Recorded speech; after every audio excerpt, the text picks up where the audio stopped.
ప్రస్తుతం మనతో పాటు ప్రముఖ ఆధ్యాత్మికవేత్త మంత్రతంత్ర జ్యోతిష్యులు ఐకాన్ ఆస్ట్రాలజర్ సురేష్ బాబు గారు మనతో ఉన్నారు. గురువు గారితో మాట్లాడతాం. నమస్కారం గురువు. జై శ్రీమన్నారాయణ. జూలై నెల 2026 ధనుసు రాశి వాళ్ళకి ఎలాంటి అదృష్టం వరించబోతుంది? ప్లస్ ఏంటి, మైనస్ ఏంటి, ఏ విధంగా జాగ్రత్తగా ఉండాలి ఈ మాసం అంతా కూడా గురువు గారు? ధనుసు రాశి రొట్టె విరిగి నేతిలో పడింది. ఎక్కడైనా విన్నారా?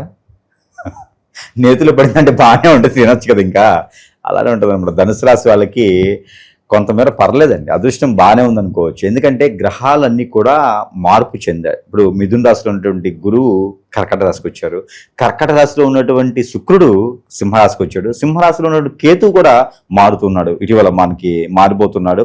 రాహువు కుంభరాశిలో ఉన్నటువంటి వ్యక్తి మనకి మీన రాశిలో రావడం, మీన రాశిలో ఉన్నటువంటి శని నక్షత్రం మార్పు చెందడం, అలానే గ్రహాలన్నీ కూడా బుధుడు మారాడు. గురువు బుధుడు కలయిక ఎట్లా ఉండిద్దంటే కనుక చాకచక్యంగా ఎలా ఉంటుందంటే, ఒక గురువు ఒక పారిశ్రామికవేత్త కానీ ఒక రైతు కానీ మాట్లాడుకుంటే ఎలా ఉంటుందంటే కనుక గురు అదృష్టం అంటారు అనమాట. ఆయన సలహాలు ఇస్తూ ఉంటారు, ఇతను పాటిస్తూ ఉంటారు. ఇక వీరిద్దరికి సంభాషణ ఎలా ఉంటుందంటే, కర్కాటక రాశిలో ఉన్నారు మళ్ళీ అందులోనూ. కర్కాటక రాశి అంటే బోలా, అంటే అక్కడ ఉండేది ఏది కూడా వైబ్రేషన్స్ ఎక్కువ ఉంటాయి. ఆ వైబ్రేషన్స్ ఎక్కువ ఉండడం ద్వారా ఈ కదలికల వల్ల ఆ రాశులన్నింటిలోనూ కొంతమేర మిశ్రమ ఫలితాలు శుభ ఫలితాలు ఉంటూ ఉంటాయి అనమాట. దాంట్లో ఒకటి ఈ యొక్క ధనుసు రాశి. ఎట్లా అంటే ఈ గ్రహరీత్యా అన్ని కూడా ఈ జూలై మాసానికి అనుకూలంగా మారిపోయినాయి. ఈ మారిపోయేటువంటి తరుణంలో ఈ యొక్క ధనుసు రాశి వాళ్ళకి అదృష్టం ఎలా ఉంటుందంటే, నైట్ ఒక మెసేజ్ వచ్చింది, జాబ్ ఈజ్ క్లోజ్ అని, జాబ్ లేదని వస్తుంది. మార్నింగ్ ఒక మెసేజ్ వచ్చింది, సార్ మీరు లాస్ట్ టైం ఇంటర్వ్యూ ఇచ్చారు, మీకు జాబ్ వచ్చింది అని ప్యాకేజీలో. వీళ్ళని ఎప్పటికి నిద్ర లేవరు, 2 మెసేజ్లు పొద్దున్నే చూసుకుంటారు అన్నమాట. సో వీళ్ళకి ఏంటంటే అదృష్టం అనేది అలా వెంబడే వచ్చేస్తుంది. ఒకప్పుడు ధనుసు రాశి వాళ్ళ పరిస్థితి ఏంటి తెలుసా అండి? జాబ్ పోయిందనుకోండి, ఇక జాబ్ కోసం కాళ్ళు వరిగిపోయేలాగా ఒకప్పుడు పాత సినిమాలో చూపిస్తారు, డిగ్రీ ఉంది జాబ్ అని చెప్పేసి అన్ని ఆఫీసులు తిరుగుతూ ఉంటారే, ఆ టైప్లో ఉంటారన్నమాట ఈ ధనుసు రాశి వాళ్ళు. అలా వెళ్ళే వాళ్ళకి లేకుండా వెంటనే జాబ్ వచ్చేయటం, ఇది మంచి గొప్ప అదృష్టం కదా. అలానే వీరికి ఈ యొక్క మాసంలో కలిసి వచ్చేది ఏంటంటే కనుక విదేశీయానం ఎవరైనా ప్రయత్నం చేస్తే ఖచ్చితంగా కలిసి వచ్చేలా కనిపిస్తుంది. భార్యాభర్తలు దూరం అయితే మాత్రము ఖచ్చితంగా వీరైతే మాత్రము ఏది కూడా నోరు జారి మాట్లాడకూడదు. స్త్రీ నుంచి చాలా ప్రమాదం ఉంది, స్త్రీకి కూడా, స్త్రీ నుంచి పురుషుడికి కూడా ఈ మాసం చాలా ప్రమాదకరంగా ఉంది. గ్రహాలన్నీ కూడా సానుకూలంగా ఉన్నప్పటికీ కూడా కలత్ర దోషం, అంటే కలత్ర దోషం ఎక్కడ వస్తాయా అంటే కనుక సింహరాశిలో కేతుతో పాటు శుక్రుడు ఉంటావు. ఈ కేతుతో పాటు శుక్రుడు కలత్ర దోషాన్ని తీసుకొస్తాడు. ఇప్పుడు పెళ్లిళ్ళైనా కూడా ఎక్కువ నిలబడవు. ఖచ్చితంగా ఇప్పుడు పెళ్ళైతే 18 మాసాలు వాళ్ళకి ఏదో రకమైన గొడవలు వస్తుంది. కాబట్టి ఈ జూలై మాసంలో పెళ్లిళ్ళు కానీ, జూలై నుంచి సెప్టెంబర్ అక్టోబర్ వరకు కూడా పెళ్లిళ్ళు అనేది చేసుకోకూడదు. ఈ శుక్రుడు ఎప్పుడైతే కన్యారాశి తులరాశికి ఆరంభం అవుతారో ఆ సమయంలో పెళ్లిళ్ళు చేసుకోవచ్చు. కానీ సింహరాశిలో కేతుతో పాటు ఉన్నాడు కాబట్టి పెళ్లిళ్ళు అనార్హం, చేసుకుంటే అంత పెద్దగా ఫలించేది ఏ రాశి వారికైనా సరే. మన అబ్బాయి మన అమ్మాయి అనిపించుకోవచ్చు. అలా అనిపించుకున్న పని ఇక ధనుసు రాశి వారికి తూర్పు తీసుకొచ్చేటువంటి అమ్మాయి సంబంధం, పరమ తీసుకొచ్చేటువంటి అబ్బాయి సంబంధం ఖచ్చితంగా సెట్ అవుతుంది. వీరికి అయిన వాళ్ళ ద్వారా, తెలిసిన వాళ్ళ ద్వారానే సంబంధాలు వస్తూ ఉంటాయి. మంచి వెల్ సెటిల్డ్ ఫ్యామిలీ నుంచి వస్తాయండి. కాబట్టి చవి చూడవచ్చు. నవంబర్లో డిసెంబర్ అయితే పెళ్లి చేసుకోవచ్చు, లేదా 2027 సంవత్సరం ఫిబ్రవరి తర్వాత అయితే వీరికి మంచి సానుకూల పడేటువంటి గ్రహాలన్నీ సానుకూలంగా ఉంటాయి కదా, అప్పుడు పెళ్లి చేసుకోవచ్చు. వీరికి పుట్టుతంతోనే పితృదోషాలు వస్తూ ఉంటాయి. దానికి ఇప్పుడు సరైనటువంటి సమయం.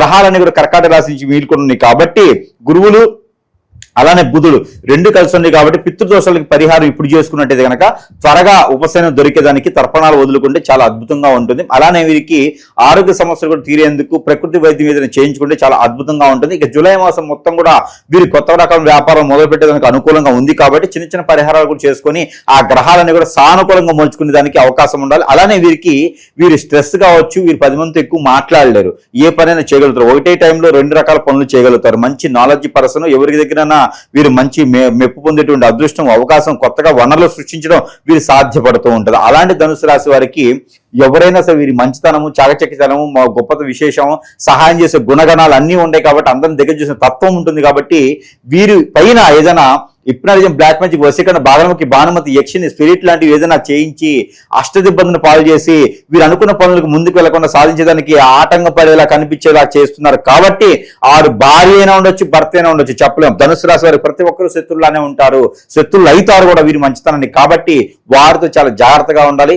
ఇట్లా మనం ఏదైనా సమస్య ఉందని చెప్పేసి గ్రహాల రీత్యా, గ్రహాల రీత్యా, గోచార రీత్యా, దశల అంతర్దశల రీత్యా మనకు బాలదేమో అని అనుకుంటాం. కానీ కాదు, ఎవరో మన పైన ఏదైనా చెడు చేపిస్తే మాత్రమే మనకు అలా అవుతుంది. ఈ రోజుల్లో మంచిగా ఉంటూనే ఏం లేదండి, చిన్న చిన్న మంత్రాల ద్వారా కూడా హిప్నాలజీ చేయొచ్చు, అష్టదీపం చేయొచ్చు. ఈ రోజున అన్ని కూడా యూట్యూబ్ ఆన్ చేస్తే కూడా ఎవరైనా చెడిపోవాలి, నాశనం అవ్వాలంటే మాత్రం చాలా వీడియోస్ ఉంటాయి, బాగుపడాలంటే ఉండవు. కానీ అలాంటి ఏదైనా చేసి ఎదుటి వాళ్ళు ఇబ్బంది పెట్టేటువంటి ఆలోచన ఉంటుంది. కాబట్టి కుళ్ళు, కుతంత్రం, వ్యసనం, రందీతో ఎంతో మంది చేస్తుంటారు. కాబట్టి ధనుసు రాశి వాళ్ళు చాలా సెన్సిటివ్ అండి.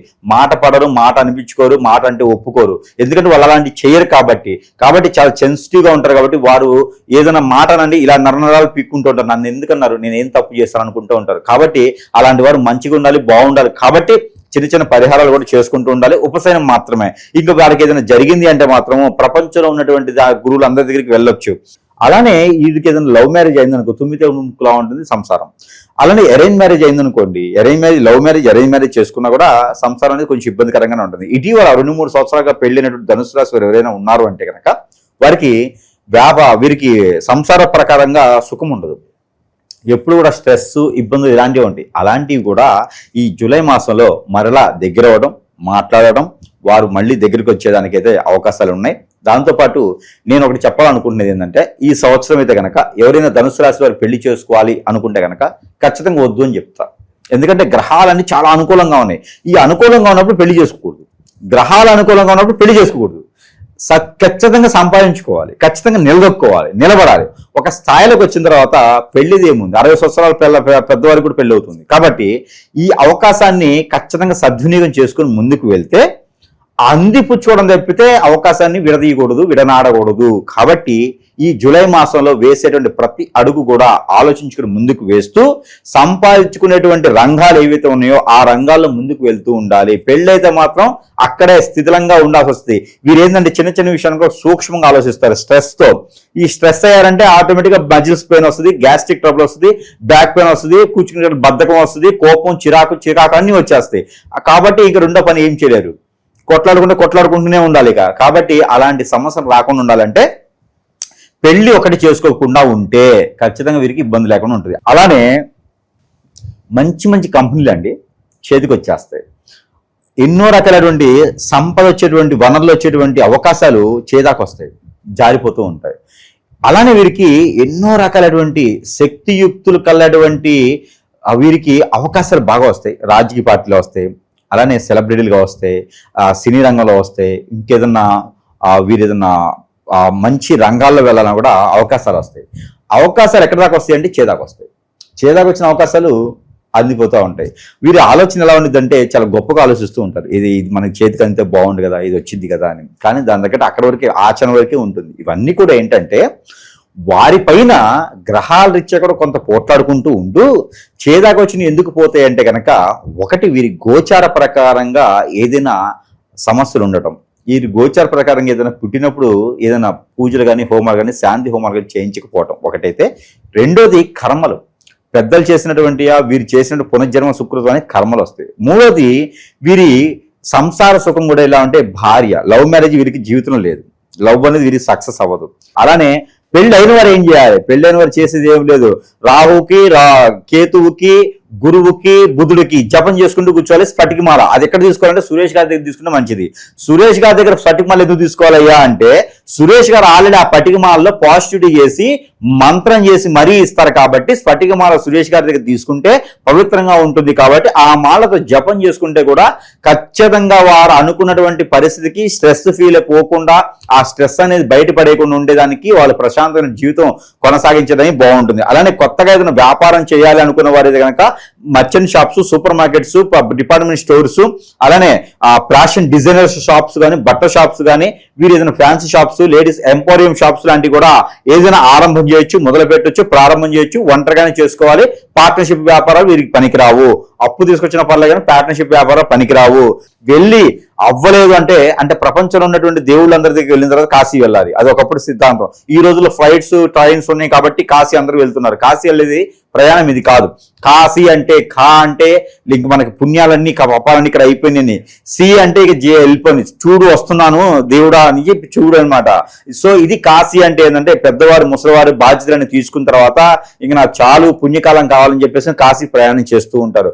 3 మాసాలు పట్టింది కాశీ ప్రయాణం చేయడానికి. ఇక 3 మాసాల తర్వాత 6 మాసాల్లోపు ఇంటికి వచ్చినారు. లేకపోతే వీళ్ళు ఇక్కడ కార్యక్రమాలు చేసుకుంటూ ఉంటారు. అదే కాశీ ప్రయాణం అంటే. కాదు ఈ రోజుల్లో ప్రతి ఒక్కరు కాశీ వెళ్తున్నారు. చాలా పుణ్యకాలం. కాశీ వెళ్ళడం అనేది చాలా గొప్ప విశేషం. అది రాసి పెట్టి ఉండాలి, పెట్టుకుంటూ ఉండాలి కాశీ వెళ్ళడం అనేది. అలానే ఈ కాశీ ప్రయాణం ఎలా అయితే అనుకుంటారో దేవుళ్ళు అందరూ అయిపోయిన తర్వాత భూమి మీద కాశీకి వెళ్తూ ఉంటారు. అలానే గురువులు, సద్గురువులు, సాధువులు, సన్యాసులు ఎంతమంది అయితే యక్షులు ఉన్నారో అందరి దగ్గరికి అయిన తర్వాత వారి సమస్య అయిందంటే దండం, సమస్య అవ్వలేదంటే కనుక అప్పుడు సురేష్ దగ్గరికి వస్తే వారికి ఉన్న సమస్యకి పరిష్కార మార్గం ఖచ్చితంగా మన దగ్గర దొరుకుతుందని నేను అనుకుంటా ఉన్నాను. ఒక క్రిస్టియన్సే కాదు, ముస్లింసే కాదు, హిందువులే కాదు, సైనులే కాదు, సైక్కులే కాదు, పలానా వాళ్ళు మతంతో, కులంతో, అలానే ప్రాంతంతో సంబంధం లేదు. మనిషి అయితే చాలు. నేను జంతువులు చేయను. మనుషులైతే కనుక ఖచ్చితంగా వారికి మంచి చేసేదానికి, నాకున్నటువంటి విద్య ప్రకారంగా చేసేదానికైతే డబ్బులు ఆశించను, జేబు ఆశించను. నేను ఆ పాకెట్ పెట్టుకోకుండా ఎవరైనా సరే సాదాసీదాగా గురువు గారు ఈ సమస్య ఉందంటే నా దగ్గరికి రాలేని సమయం వచ్చినా కూడా ఫోన్ ద్వారా మనం కాంటాక్ట్ లో ఉంటాం. అందుకే స్క్రీన్ మీద ఒక నెంబర్ ఇస్తా ఉన్నాం. ఏదో పేదవాళ్ళం కాబట్టి ఏదో నెంబర్ తీసుకున్నాము.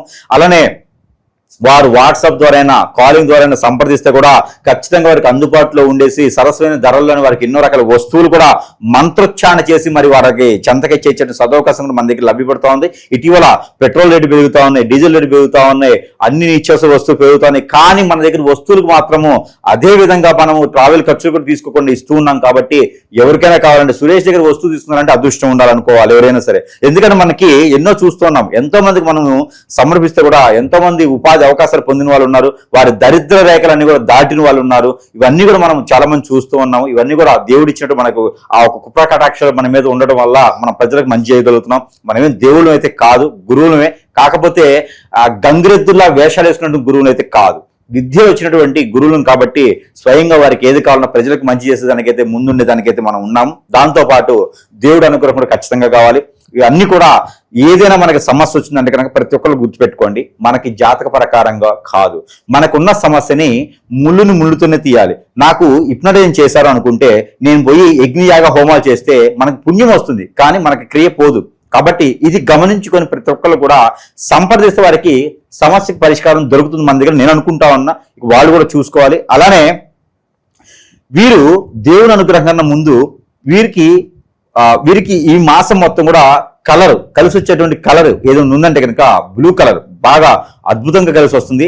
గ్రీన్ కలర్, అలానే బ్లాక్, ఈ 3 కలర్స్ కూడా వీరికి అద్భుతంగా కలిసి వస్తాయి. ఇక దిక్కు తూర్పు, ఉత్తరం 2 దిక్కులు కూడా వీరికి అద్భుతంగా ఉంటాయి. ఎందుకంటే గురువు మారాడు కాబట్టి ఉత్తరం ఉంటుంది. తూర్పు దిశ కూడా వీరికి రవి కూడా వీరికి అందుబాటులో ఉన్నారు కాబట్టి తూర్పు దిశ 2 కూడా ఈ మాసం చాలా అద్భుతంగా ఉంటాయి. ఇంకా గురువారం, శుక్రవారం ఈ 2 వారాలు వీరికి చాలా అద్భుతంగా ఉంటాయి. ఇక ఇవి చూసుకుంటే నెంబర్ 4, 6 ఈ 2 నెంబర్లు వీరికి అద్భుతంగా ఉంటాయి. 4 గురువుది, 6 అంటే కూడా వీరికి చాలా అద్భుతంగా ఉంది శుక్రుడు. కాబట్టి వీటితో కాకుండా ఇంకా ఇవి కాకుండా దేవుడు అనుగ్రహం. ఇక దేవుడు అనుగ్రహం ఏంటంటే విష్ణు ఆలయం అంటే ఇస్కాన్ టెంపుల్స్ ఎక్కడైతే ఉన్నాయో అక్కడ తేనె, పాలు, కుంకుమ పువ్వు, దాంతో పాటు అటుకులు ఇవి వేసినటువంటి నైవేద్యం స్వామివారికి సమర్పిస్తూ ఉంటుంది. ఏక పట్టిందల్లా బంగారమే. వీరికి ఉన్నటువంటి దారిద్ర్యం ఒకటే కాదండి, ఎవరైతే దూరమైనారో వాళ్ళు కూడా దగ్గర అయ్యేటువంటి అవకాశం ఉంది. అలా అని చెప్పి లవర్స్ కాదు, లవర్స్ కి వీళ్ళకి రవ్వు కలిసి రాదు. కాబట్టి ఎవరైతే ఆస్తులు, అంతస్తులు, కులాలు, మతాలు ఇవి కాదండి, ఏదైతే వనరులు దూరమైనాయో అవి మళ్ళీ వీరి దగ్గరికి వచ్చేయడానికి అవకాశం ఉంది. ఇక విష్ణు ఆలయంకి వెళ్తే కనుక వీరికి అన్ని రకాలుగా సానుకూలంగా ఉంటుంది. ఇకపోతే వీరికి గోధుమ రొట్టెలు కానీ లేదా ఆవుకి గోధుమ రొట్టెలు కానీ, తోటకూర, పాలకూర లేదా దోసకాయలు కానీ ఈ మాసంలో కనుక ఆవుకు తినిపించడం ద్వారా వీరికి మంచి జరిగేదానికి అవకాశాలు మెండుగా ఉన్నాయి. ఇవన్నీ కూడా చేసుకొని అదృష్టవంతులు అవ్వచ్చు ధనుసు రాశి వారు ఈ యొక్క జూలై మాసం.